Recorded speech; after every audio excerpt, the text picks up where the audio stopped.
नमस्कार जी। आदरणीय डॉक्टर रमा शर्मा जी, आपका हृदय की गहराइयों से मैं फिर आभार व्यक्त करती हूँ। मैं आज सबके सामने एक नई कहानी लेकर आई हूँ। मेरी कहानी का शीर्षक है माँ की साड़ी का आखिरी सिरा। ये बड़ी भावुकतापूर्ण कहानी है।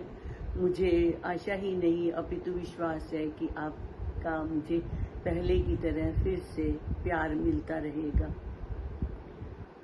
तो चलिए सुनाने लगी हूँ मैं आपको अपनी अगली कहानी, जिसका शीर्षक है माँ की साड़ी का आखिरी सिरा।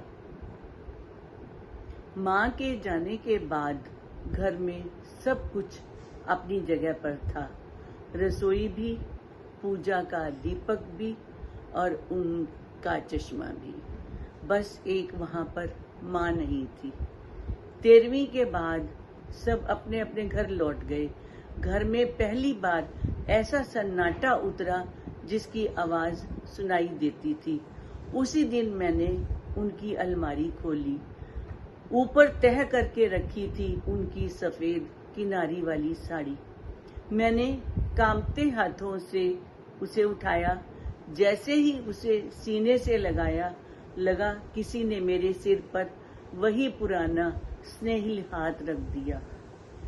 मैं जोर जोर से रोना चाहती थी, पर घर में कोई नहीं था जो कहता, बस बेटा मैं यही हूं ना। मैंने साड़ी का पल्लू अपने गाल से लगाया। उस पर एक हल्का सा पीला दाग था। याद आया, वह दाल का वही छींटा था जिसे धोने पर भी माँ हंसकर कहती थी, रहने दे, कपड़े भी तो घर की कहानी सुनाते हैं। आज वही दाग मेरे लिए किसी विरासत से कम नहीं था। उस साड़ी की एक एक सिलवट में मेरा बचपन सो रहा था।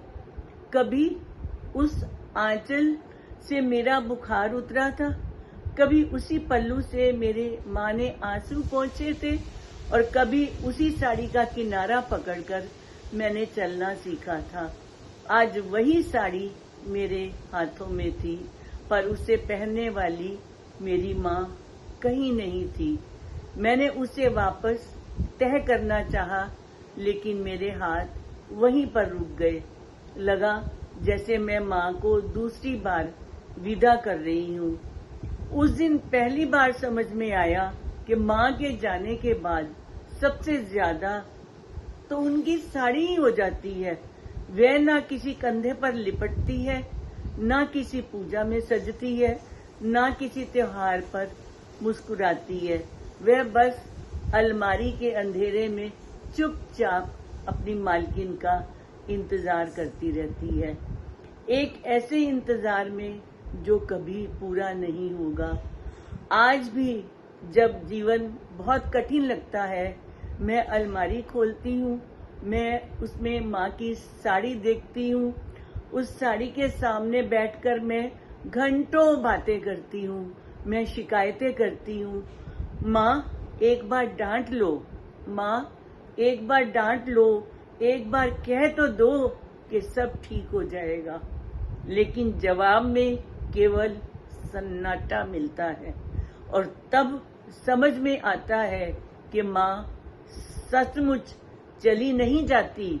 वह अपनी साड़ी के आखिरी सिरे में अपनी पूरी ममता बांधकर चली जाती है, ताकि जब भी उसकी बेटी टूटने